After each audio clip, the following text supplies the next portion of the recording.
पुस्तकालय एवं सूचना विज्ञान में आज का टॉपिक पढ़ेंगे हम। लास्ट टॉपिक है फर्स्ट यूनिट का, प्राच्य पुस्तकालय ओरिएंटल लाइब्रेरी। ओरिएंटल लाइब्रेरी से तात्पर्य जैसे खुदा बख्श ओरिएंटल पब्लिक लाइब्रेरी है। ओरिएंटल लाइब्रेरी से तात्पर्य उन पुस्तकालयों से है जिन पुस्तकालयों में पांडुलिपियाँ और दुर्लभ संग्रह जो प्राचीन और ऐतिहासिक महत्व के होते हैं। जो पांडुलिपियाँ हैं, दुर्लभ संग्रह हैं, प्राचीन और ऐतिहासिक महत्व के होते हैं, उनका संग्रह ओरिएंटल लाइब्रेरी में होता है। और एक पुस्तकालय प्राच्य अध्ययनों, ओरिएंटल स्टडी एवं अनुसंधान कार्यों को सहयोग देते हैं। इस तरह की लाइब्रेरी में कला, संस्कृति तथा साहित्य पर पांडुलिपियों का एक समृद्ध तथा दुर्लभ संग्रह होता है। इसमें ओरिएंटलिज्म का मतलब हम समझेंगे। ओरिएंटल शब्द की उत्पत्ति ओरियंस से हुई है, जिसका अर्थ होता है पूर्व या पूर्वी भाग। इस शब्द का अंग्रेजी में प्रवेश ओरिएंट के रूप में हुआ है, जिसका अर्थ पूर्व से है। समय के साथ इसका अर्थ पूर्वी विश्व या एशिया के देशों से लगाया जाने लगा है। यूरोपीय इतिहासकारों और साहित्यकारों द्वारा इस शब्द का उपयोग पूर्वी एशिया के देशों से किया जाने लगा। हालांकि ओरिएंटल शब्द का अर्थ प्राचीन या प्राच्य से भी है।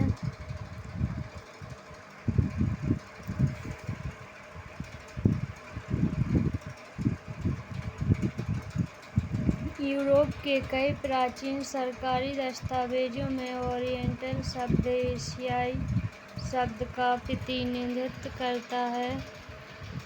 यूरोप के इतिहासकारों द्वारा ओरिएंटलिज्म शब्द का उपयोग मध्य पूर्व, दक्षिण एवं पूर्व एशिया के देशों के इतिहास, धर्म, संस्कृति, पुरातत्व एवं कला आदि के अध्ययन के लिए किया जाने लगा।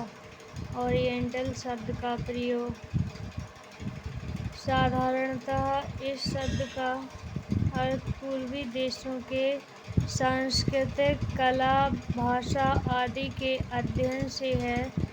ओरिएंटल का अर्थ प्राच्य या पूर्व से है एवं इसके अंतर्गत पूर्वी एशिया के सांस्कृतिक, धार्मिक, कला आदि के अध्ययन को प्रमुखता दी जाती है।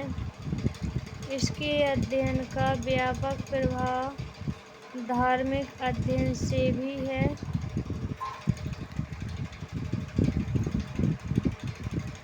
जिस प्रकार फर्स्ट यूनिट पूरी की है, इसी प्रकार लाइब्रेरी एंड इंफॉर्मेशन साइंस की पूरी 10 यूनिट कंप्लीट करेंगे और यूनिट वाइज MCQ भी करेंगे, जिसमें 7500 MCQ हैं। वह सीरीज भी पूरी करेंगे।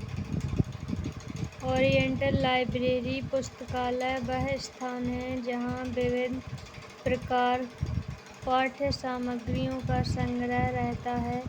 विभिन्न प्रकार की ओरिएंटल लाइब्रेरी से तात्पर्य उन पुस्तकालयों से है जिन पुस्तकालयों में पांडुलिपियों, दुर्लभ संग्रह जो प्राचीन और ऐतिहासिक महत्व के होते हैं, का संग्रह प्रमुख रूप से किया जाता है। और ये पुस्तकालय सांस्कृतिक और ऐतिहासिक अध्ययन के लिए महत्वपूर्ण होते हैं। ये पुस्तकालय प्राच्य अध्ययनों, ओरिएंटल स्टडी एवं अनुसंधान कार्यों को सहयोग देते हैं। भूमिका एवं कार्य। ओरिएंटल पुस्तकालयों की भूमिकाओं को हम इस प्रकार देख सकते हैं। प्राच्य अध्ययनों, ओरिएंटल स्टडी एवं अनुसंधान कार्यों को सहयोग। आधुनिक विश्व और समाज अपने विकास के लिए शोधों पर आश्रित है और शोध कार्यों में सूचना एवं प्रलेखों की महत्व जग जाहिर है। ओरिएंटल लाइब्रेरी द्वारा पांडुलिपियां दुर्लभ संग्रह जो प्राचीन और ऐतिहासिक महत्व के होते हैं, उनका संग्रह किया जाता है ओरिएंटल लाइब्रेरी में, और इसमें उपलब्ध संग्रह बहुमूल्य होते हैं एवं ये आसानी से सुलभ नहीं होते हैं।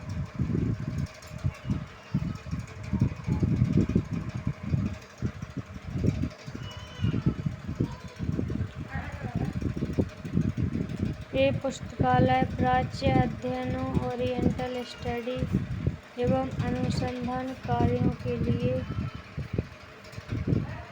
महत्वपूर्ण होते हैं,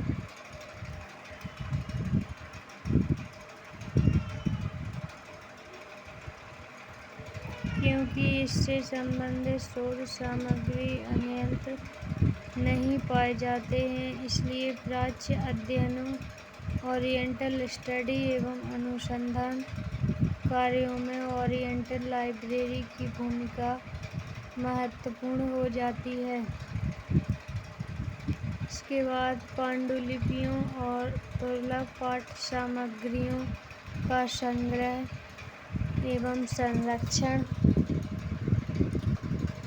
ओरिएंटल लाइब्रेरी द्वारा जो पांडुलिपियां होती हैं, दुर्लभ संग्रह होते हैं, प्राचीन और ऐतिहासिक महत्व के होते हैं, उनका संग्रह ओरिएंटल लाइब्रेरी में किया जाता है।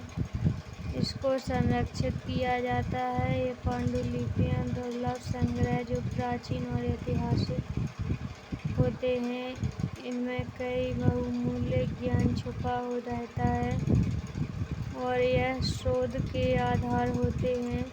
अतः ओरिएंटल लाइब्रेरी का प्राथमिक कर्तव्य इन बहुमूल्य ज्ञान के भंडार का संरक्षण करना होता है। जो ज्ञान हमें कहीं नहीं मिलेगा, वो हमें ओरिएंटल लाइब्रेरी में मिलेगा। राष्ट्रीय पांडुलिपि मिशन की स्थापना भारत सरकार के पर्यटन एवं सांस्कृतिक मंत्रालय ने सन 2003 के फरवरी माह में की। इसका उद्देश्य भारत की विशाल पांडुलिपि संपदा को खोजना एवं उसको संरक्षित करना था। ओरिएंटल लाइब्रेरी का प्राथमिक कर्तव्य इनको सुरक्षित रखना था, इनका दस्तावेज बनाने और इनको जनता के लिए सुलभ बनाना।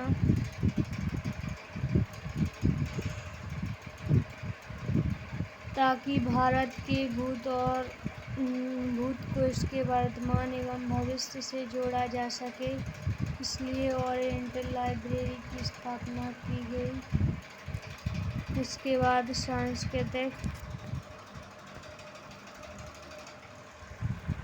जो संस्कृति है, पुस्तकालय वास्तव में संस्कृति का ही संरक्षक होता है और संवाहक भी होता है,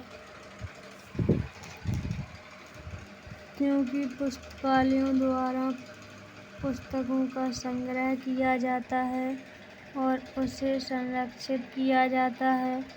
और यह बताने की ज़रूरत नहीं कि पुस्तकों और प्रलेखों के द्वारा ही हमें इतिहास और सांस्कृतिक मूल्यों को भविष्य के लिए संरक्षित किया जा सकता है।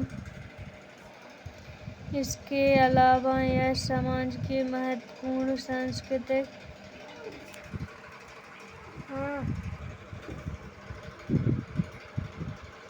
सांस्कृतिक पुस्तकालय वास्तव में संस्कृति का संरक्षक और संवाहक होता है। पुस्तकालयों द्वारा पुस्तकों का संग्रह किया जाता है और उसे संरक्षित किया जाता है, और यह बताने की ज़रूरत नहीं कि पुस्तकों और प्रलेखों के द्वारा ही हमें अपना इतिहास और संस्कृति मूल्यों को भविष्य के लिए संरक्षित किया जा सकता है। इसके अलावा यह समाज के महत्वपूर्ण सांस्कृतिक धरोहर को सुरक्षित रखता है। ऐसा अनुमान है कि भारत में लगभग 50 लाख पांडुलिपियां हैं, जो संभवतः विश्व में सबसे बड़ी पांडुलिपि की संख्या है। सब मिलाकर ये पांडुलिपियां ही भारत के इतिहास एवं चिंतन की स्मृति हैं। ये पांडुलिपियां विभिन्न भाषाओं, लिपियों एवं विषयों की हैं। इसके संरक्षण के द्वारा हमें अपने सांस्कृतिक मूल्यों से संबंधित ज्ञान की रक्षा कर सकते हैं।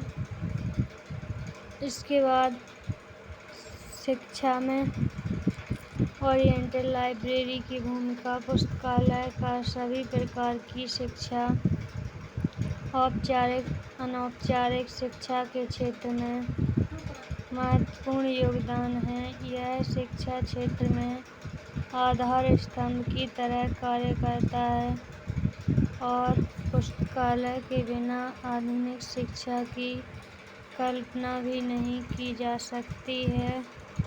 अनौपचारिक शिक्षा में जहाँ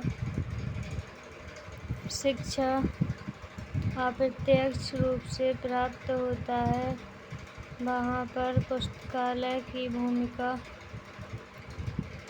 और भी महत्वपूर्ण हो जाती है।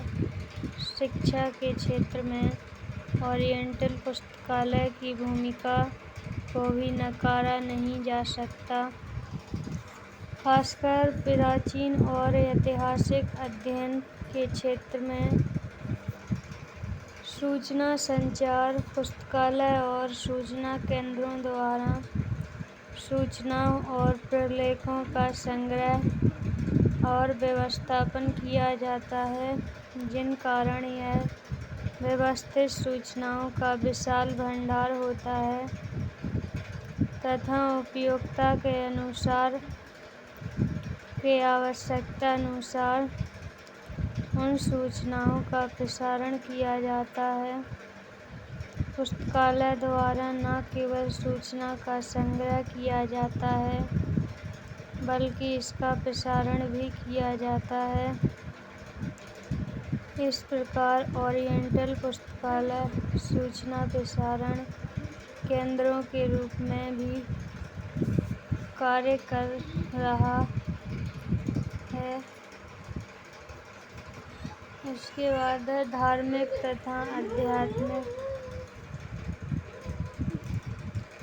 पुस्तकें कई तरह की होती हैं: सूचनात्मक, मनोरंजनात्मक, प्रेरणात्मक आदि। प्रेरणात्मक पुस्तक प्रायः धर्म तथा आध्यात्मिक बातों पर आधारित होता है और लाइब्रेरी के संग्रहों का अधिकांश हिस्सा धार्मिक और आध्यात्मिक क्षेत्र से जुड़ा हुआ होता है। प्रेरणात्मक पुस्तक प्रायः धर्म तथा आध्यात्मिक बातों पर आधारित होता है। ओरिएंटल लाइब्रेरी के संग्रहों का अधिकांश हिस्सा धार्मिक और आध्यात्मिक क्षेत्र से जुड़ा हुआ होता है और ये धार्मिक और आध्यात्मिक अध्ययन के लिए महत्वपूर्ण होते हैं। इसके बाद भारत के प्रमुख ओरिएंटल लाइब्रेरी। भारत के प्रमुख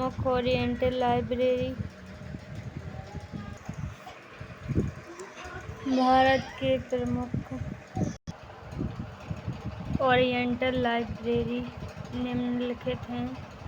पहला है खुदाबख्श ओरिएंटल लाइब्रेरी।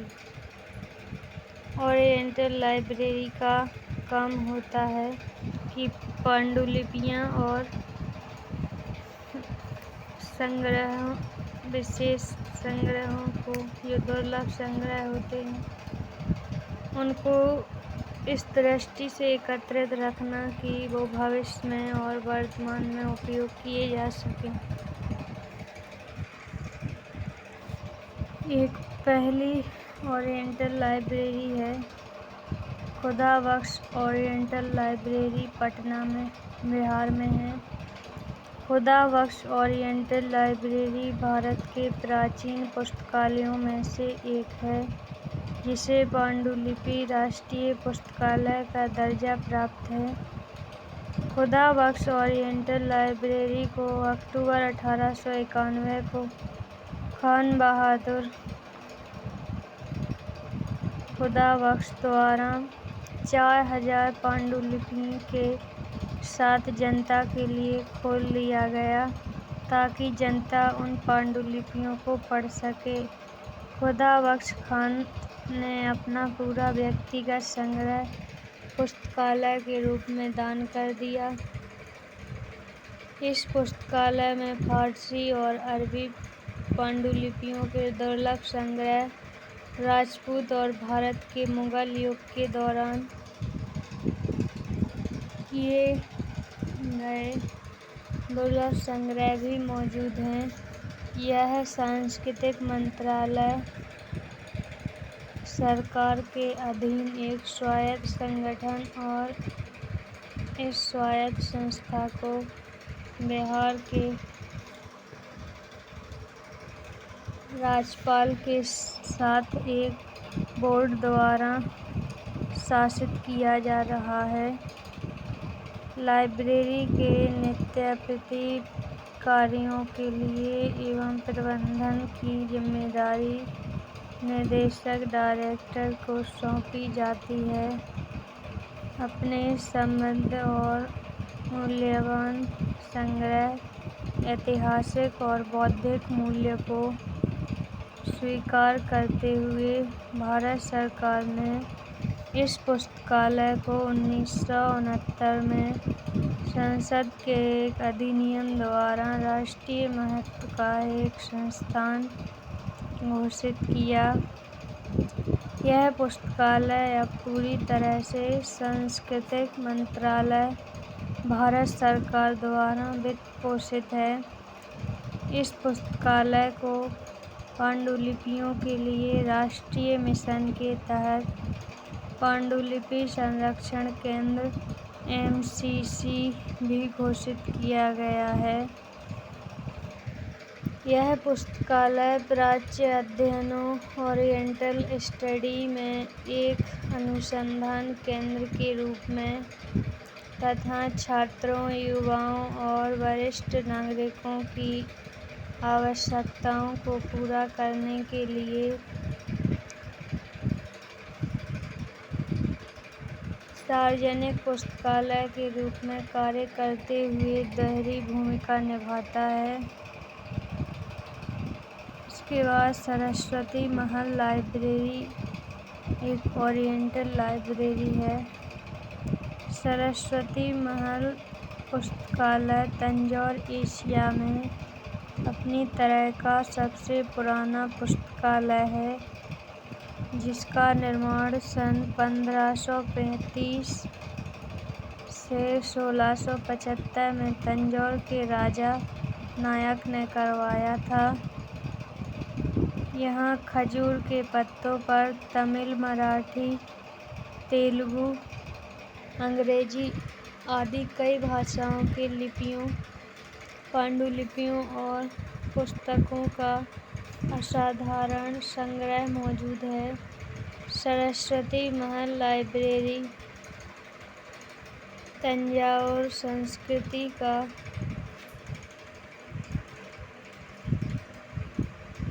एक अपार भंडार अपने में संजोए है और इसे नॉलेज ऑफ हाउस के नाम से जाना जाता है।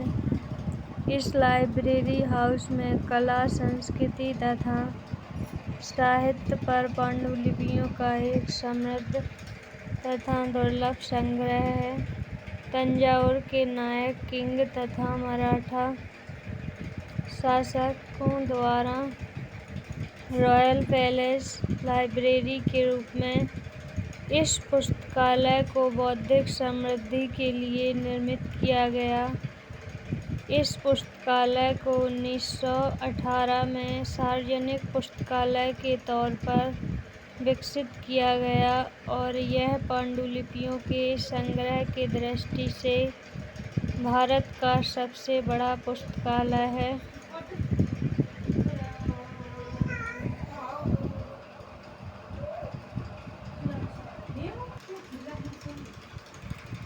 इसके बाद आता है अगला ओरिएंटल लाइब्रेरी राजा पुस्तकालय, रामपुर, उत्तर प्रदेश। रामपुर राजा लाइब्रेरी इंडो-इस्लामी शिक्षा और कला का खजाना है। इसे नवाब फैज़-उल्लाह खान द्वारा 1774 में स्थापित किया गया था। उन्होंने राज्य पर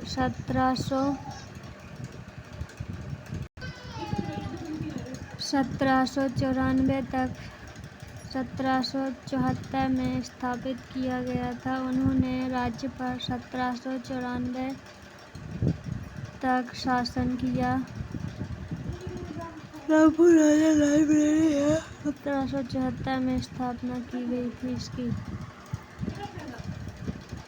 और उनकी विरासत संग्रह बहुमूल्य पांडुलिपियां, ऐतिहासिक दस्तावेज, मुगल लघु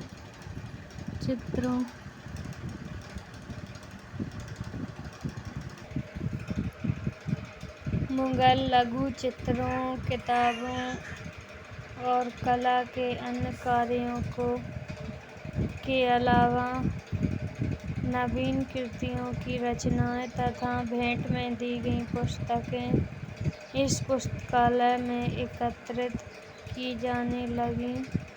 इसमें रामपुर राजा लाइब्रेरी में समय समय पर पुस्तकों का क्रय भी किया जाने लगा। इस बार रामपुर राजा लाइब्रेरी को यूजीसी नेट एग्जाम में पूछा गया था कि इसकी स्थापना कब हुई।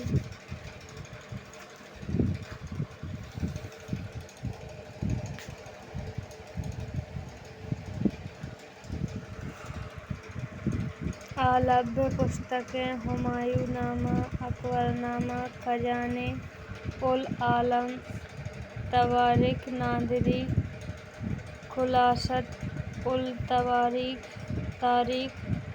जहानकानी तथा तारीख मजमा-ए महफिल आदि मौलिक कृतियां इस पुस्तकालय के संकलन में सम्मिलित की गई। यह पुस्तकालय अब भी मौजूद है, जिस भारत सरकार ने राष्ट्रीय महत्व का पुस्तकालय मानकर इसकी पूर्ण व्यवस्था का दायित्व ले लिया है। इस पुस्तकालय की अरबी की पुस्तकों की सूची कैटलॉग प्रसिद्ध चिकित्सक हकीम आजम लखा ने तैयार की थी। जो कैटलॉग है प्रसिद्ध चिकित्सक हकीम आजम लखा ने तैयार की थी।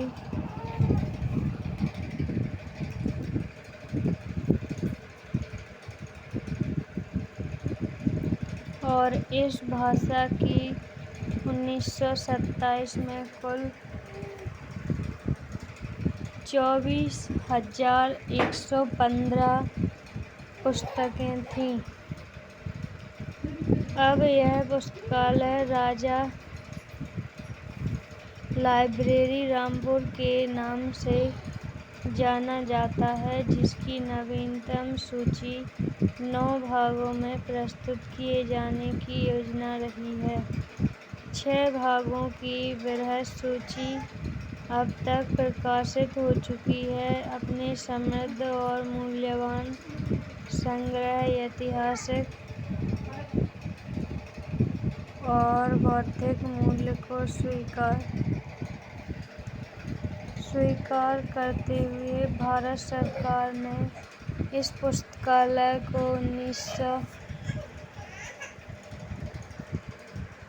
1975 में संसद के एक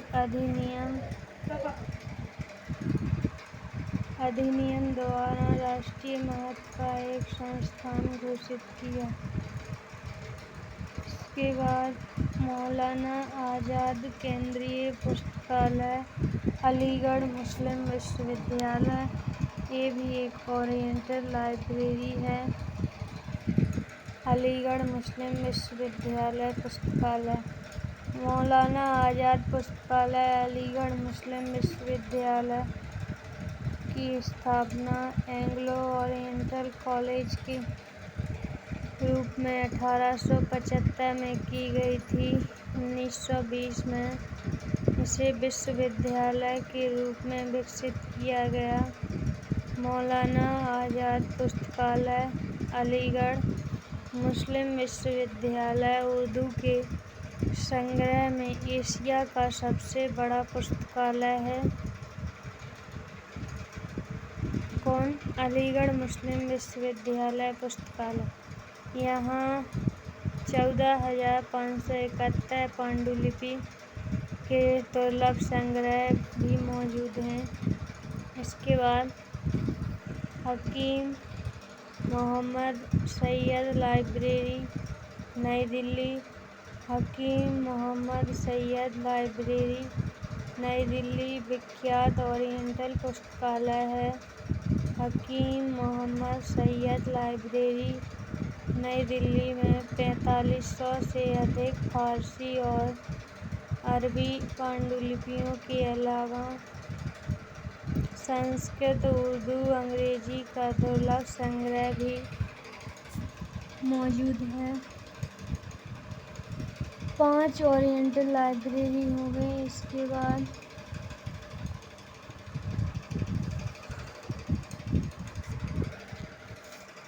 अगला टॉपिक है पांडुलिपि मैन्युस्क्रिप्ट, प्रकृति एवं महत्व। इसकी प्रकृति क्या है, उद्भव कैसे हुआ, इसका महत्व क्या है।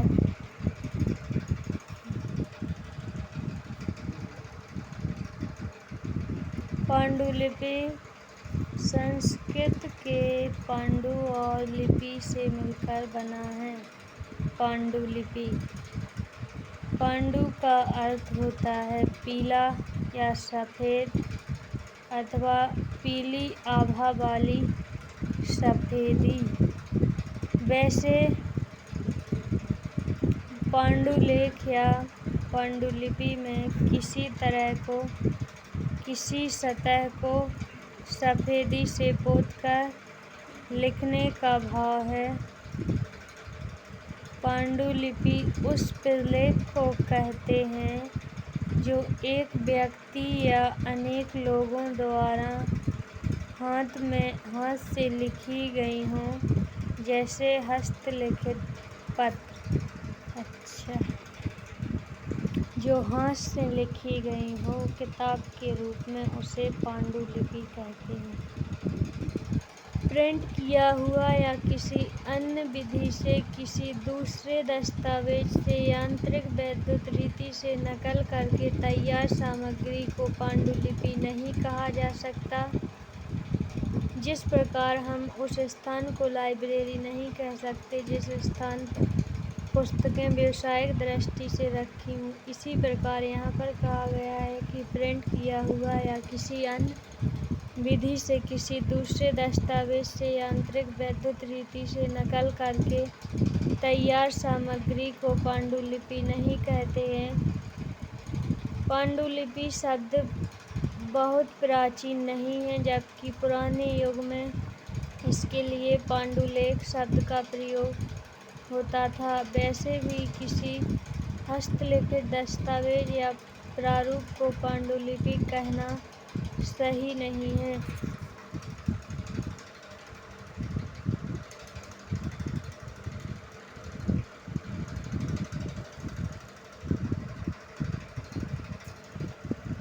होंगे। प्राचीन काल में जमीन और दीवारों पर कुछ न कुछ चित्र उकेर कर ही मनुष्य ने अपने मनोभावों के दस्तावेजीकरण का काम शुरू किया था। इसके बाद ही भाषा के संदर्भ में चिन्हों पर मनुष्य का ध्यान गया।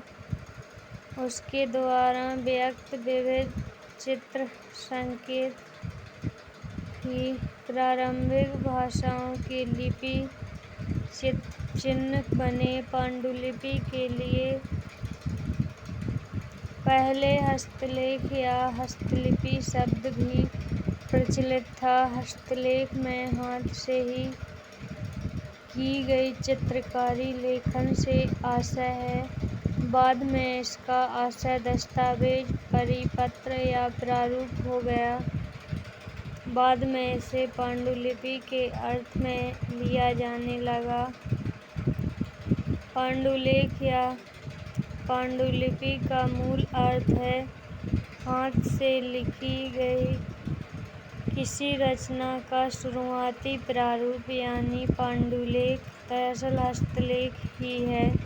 हस्तलेख यानी हाथ से लिखा हुआ प्रारूप। पांडुलिपि की प्रकृति इस प्रकार है। पांडुलिपि एक ऐसा दस्तावेज है जो हाथ से लिखी गई हो। पांडुलिपि उस प्रलेख को कहते हैं जो एक व्यक्ति या अनेक लोगों द्वारा हाथ से लिखी गई हो। अगला पॉइंट है, भारत उपमहाद्वीप में ताड़ के पत्ते, कागज, कपड़े और यहाँ तक कि सोना और चांदी सहित विभिन्न सामग्री पर हस्तलिखित पांडुलिपि के विशाल भंडार में जाए जाते हैं। यह ताड़ के पत्तों, भूर्ज वृक्ष की छाल, शिखर, कागज, चर्मपत्र आदि पर लिखा गया पांडुलिपि कहलाता था। पहले यह नरम सतह जैसे ताड़ के पत्ते, भूर्ज वृक्ष की छाल, भोजपत्र कहा जाता था, जिसे कागज, चर्मपत्र, चमड़ा पर लिखे गए शब्द आदि पर लिखा गया है, तो इसका संरक्षण थोड़ा मुश्किल होता है। वर्तमान में इसके संरक्षण के लिए कई अत्याधुनिक तकनीकों का इस्तेमाल किया जा रहा है। पांडुलिपियाँ इतिहास के अध्ययन के लिए महत्वपूर्ण स्रोतों में से एक है, साथ ही धार्मिक रचनाओं के लिए प्रमुख स्रोत है। महत्व पांडुलिपि के महत्व को निम्न प्रकार से उल्लेखित किया जा सकता है। इस पांडुलिपियों का महत्व ओरिएंटल स्टडी, प्राच्य अध्ययन एवं अनुसंधान कार्यों को सहयोग। पांडुलिपियाँ दुर्लभ संग्रह जो प्राचीन और ऐतिहासिक महत्व के होते हैं और एक पुस्तकालय प्राच्य अध्ययनों, ओरिएंटल स्टडी एवं अनुसंधान कार्यों के लिए महत्वपूर्ण होते हैं, क्योंकि इससे संबंधित शोध सामग्री अन्यत्र नहीं पाए जाते हैं। इसलिए प्राच्य अध्ययनों, ओरिएंटल स्टडी एवं अनुसंधान कार्यों में पांडुलिपि महत्वपूर्ण है। दूसरा महत्व है भूत को वर्तमान तथा एवं भविष्य से जोड़ने के लिए पांडुलिपियों का महत्व। पांडुलिपियाँ इतिहास एवं चिंतन की स्मृति हैं। ये पांडुलिपियाँ विभिन्न भाषाओं, लिपियों एवं विषयों की होती हैं।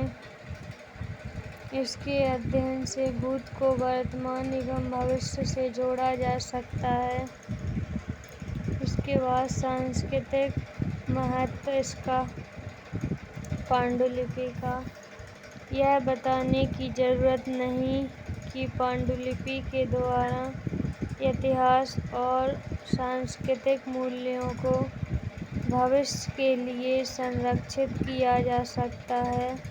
ऐसा अनुमान है कि भारत में लगभग 50 लाख पांडुलिपियां हैं, जो संभवतः विश्व में सबसे बड़ी पांडुलिपियों की संख्या है। इसके संरक्षण के द्वारा हम अपने सांस्कृतिक मूल्यों से संबंधित ज्ञान की रक्षा कर सकते हैं। इसके बाद धार्मिक तथा आध्यात्मिक में पांडुलिपि का महत्व। पांडुलिपि के संग्रहों का अधिकांश हिस्सा धार्मिक और आध्यात्मिक क्षेत्रों से जुड़ा हुआ होता है और ये धार्मिक और आध्यात्मिक अध्ययन के लिए महत्वपूर्ण होते हैं और कई प्रसिद्ध भारतीय ग्रंथ, वेद आदि पांडुलिपि में उपलब्ध हैं। इसके बाद ऐतिहासिक महत्व। इतिहास लेखन 3 तरह के स्रोत जैसे साहित्यिक साक्ष्य, विदेशी यात्रियों का विवरण, पुरातत्व संबंधी साक्ष्य के आधार पर होता है। पुरानी जगहों के उत्खनन, जीवाश्म के अवशेष, हड्डियां, उपकरण, सिक्के, स्मारक, अतीत की शिलालेख के अध्ययन के साथ साथ विभिन्न लिखित दस्तावेजों, धार्मिक ग्रंथों, पांडुलिपियों का अध्ययन आदि से इतिहासकारों को भूतकाल में घटी घटनाओं को समझने और अध्ययन करने में सहायता पांडुलिपियां ही देती हैं। पांडुलिपियों का महत्व बहुत है। अब है पांडुलिपियों के प्रकार। Type of manuscript. पांडुलिपियों को लेखन के लिए प्रयुक्त सामग्री के आधार पर वर्गीकृत किया जा सकता है, जैसे मिट्टी की गोलियां, क्ले टैबलेट, पत्थरों, धातुओं पर सोना, चांदी, तांबा, लोहा, कांस्य और सीसा, ईंटें, मिट्टी के बर्तन और टेराकोटा, लकड़ी के बोर्ड, ताड़ का पत्ता,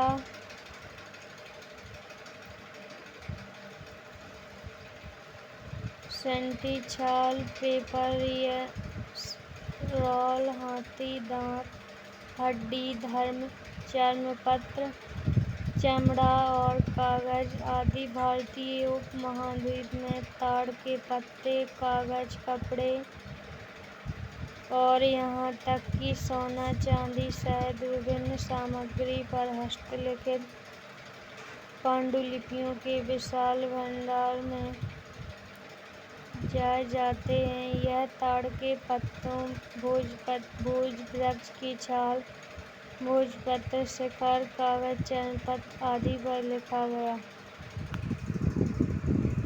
पांडुलिपियों के संरक्षण हेतु महत्व पहल। Important initiatives toward the preservation of manuscript. Bharat के पास पांडुलिपियों का विशाल संग्रह है, जो शायद दुनिया का सबसे बड़ा संग्रह है। इनमें विभिन्न विषयों, लिपियों, भाषाओं, सुलेखों और चित्रों के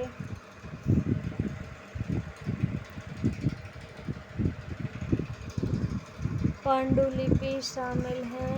ये पांडुलिपि भारत के इतिहास, विरासत और विचारों का प्रतिनिधित्व करते हैं और इस प्राचीन एवं दुर्लभ ज्ञान संसाधनों को संरक्षित करने के महत्व को लेकर कई पहल किए गए हैं। इनमें भारतीय राष्ट्रीय अभिलेखागार,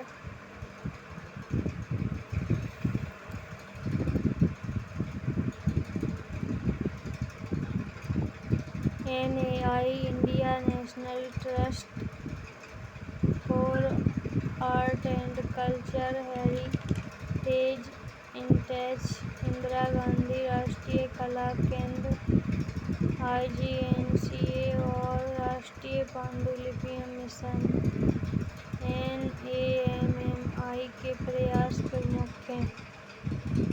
इसके बाद NAMMI के प्रयास प्रमुख हैं। पहला प्रयास NAI भारतीय राष्ट्रीय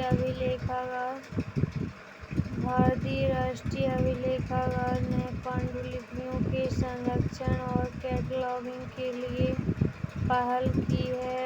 NAI द्वारा 1957 से राष्ट्रीय रजिस्टर ऑफ प्राइवेट रिकॉर्ड नामक एक परियोजना का संचालन कर रहा है, जिसके द्वारा पांडुलिपियों के संरक्षण और कैटलॉगिंग का कार्य किया जा रहा है। इसके बाद कला और सांस्कृतिक विरासत के लिए भारतीय न्यास इंटेच 2001 में कला और सांस्कृतिक विरासत के लिए भारतीय न्यास ने पांडुलिपियों के संरक्षण के लिए परियोजना शुरू की है। परियोजना का उद्देश्य पांडुलिपियों की बिगड़ती स्थिति और निवारक संरक्षण की आवश्यकता के बारे में संग्रहकर्ताओं के बीच जागरूकता बढ़ाना है एवं अन्य तरह की सहायता प्रदान करना प्रमुख है। इसके बाद इंदिरा गांधी राष्ट्रीय कला केंद्र, इंदिरा गांधी नेशनल सेंटर, इंदिरा गांधी राष्ट्रीय कला केंद्र कलाओं के क्षेत्र में शोध और शैक्षिक अनुसंधान तथा प्रसार का केंद्र है। इसकी स्थापना भारत सरकार के संस्कृति मंत्रालय के अधीन एक स्वायत्त निकाय के रूप में सन 1989 में की गई थी। इंदिरा गांधी राष्ट्रीय कला केंद्र ने 1989 में पांडुलिपि के संरक्षण के लिए महत्वपूर्ण कार्यक्रम की शुरुआत की। इसने पांडुलिपि के मालिकों, कई निजी और सार्वजनिक संस्थानों और व्यक्तियों से संपर्क किया और पांडुलिपि के माइक्रोफिल्म के निर्माण के लिए प्रयास किए। इसके बाद राष्ट्रीय पांडुलिपि मिशन NAMMI राष्ट्रीय पांडुलिपि मिशन नोमिनी की स्थापना भारत सरकार के पर्यटन और संस्कृति मंत्रालय ने सन 2003 के फरवरी माह में की। इस परियोजना की अवधि 5 वर्ष रखी गई। इसका उद्देश्य भारत की विशाल पांडुलिपियां संपदा को खोजना एवं उसको संरक्षित करना है। ऐसा अनुमान है कि भारत में लगभग 50 लाख पांडुलिपियां हैं, जो संभवतः विश्व में सबसे बड़ी पांडुलिपियों की संख्या है। सब मिलाकर ये पांडुलिपियां ही भारत के इतिहास एवं चिंतन की स्मृति हैं। ये पांडुलिपियां विभिन्न भाषाओं, लिपियों एवं विषयों की हैं। ये भारत के अंदर और भारत के बाहर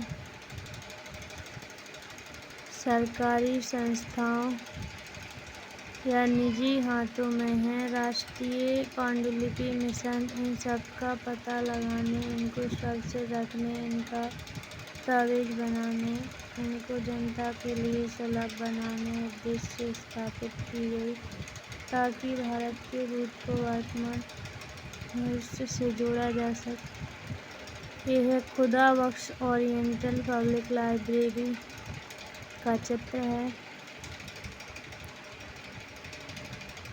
इसके नीचे 10 लाइनें दी गई हैं। Close to the bank of the Ganges, Patna. Stand the Khuda Bakhsh oriental public library. Hawk funded earlier, it was opened for public in October 1891 by the illustrious son of Bihar, Khan Bahadur Khuda Bakhsh, with 4,000 manuscripts, of which he inherited 1,400 from his father. Khuda Bakhsh donated his entire personal collection to the people of Patna by a deed of trust, acknowledging the immense historical and intellectual value of its rich and valued collection. The Government of India declared the library an institution of national importance by an Act of Parliament in 1969. The library, an autonomous institution, is fully funded by the Ministry of Culture. आज हमने ये first unit का last topic ख़त्म कर दिया है। इसमें हमने पांडुलिपियों के संरक्षण हेतु महत्वपूर्ण पहलें पढ़ी, इसके प्रकार भी पढ़े, इसका महत्व भी पढ़ा, इसकी प्रकृति, पांडुलिपि की प्रकृति एवं महत्व, ओरिएंटल लाइब्रेरी के प्रकार, ओरिएंटल लाइब्रेरी की भूमिका एवं कार्य,